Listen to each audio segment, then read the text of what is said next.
നമസ്കാരം. വാതിലിനും കട്ടിലയ്ക്കുമിടയിൽ കുടുങ്ങിയ ഒരു വയസ്സുകാരിയുടെ വിരലുകൾ ഫയർഫോഴ്സ് സംഘം ഒരു പരിക്കും കൂടാതെ പുറത്തെടുത്തു. പ്രമാടം പഞ്ചായത്തിലെ പൂങ്കാവ് അമൂമത്തോട് വലിയ വിളയിൽ ഫ്ളാറ്റിലെ റൂമിലാണ് വാതിലിനും കട്ടിലയ്ക്കുമിടയിൽ 1 വയസ്സും 3 മാസവും പ്രായമുള്ള അഭിജത്ത് സാറ അൽവിന്റെ കൈവിരലുകൾ കുടുങ്ങിയത്. വൈകിട്ട് 4:45 സംഭവം. കളിച്ചുകൊണ്ടിരിക്കുകയായിരുന്നു കുട്ടി. പത്തനംതിട്ടയിൽ നിന്നെത്തിയ അഗ്നിരക്ഷാ സേന അംഗങ്ങൾ യാതൊരു പരിക്കും കൂടാതെ വളരെ സുരക്ഷിതമായി കൈവിരൽ പുറത്തെടുത്തു. SBI കുമ്പഴ ബ്രാഞ്ചിലെ ജീവനക്കാരനായ അടൂർ സ്വദേശി ആൽവിൻ പി കോശിയുടെയും അനീന അന്നാരാജിന്റെയും മകളാണ് അഭിജത്ത്.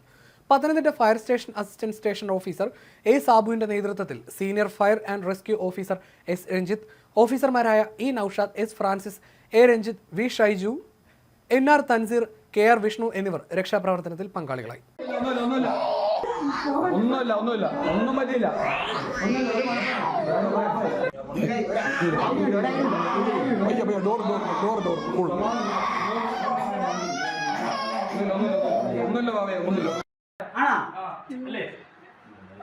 അല്ല അല്പം മുകളിൽ വരണം.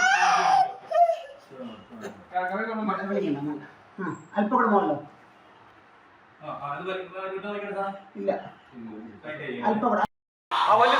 വലിയ സ്ഫോടനം പേടിക്കണം.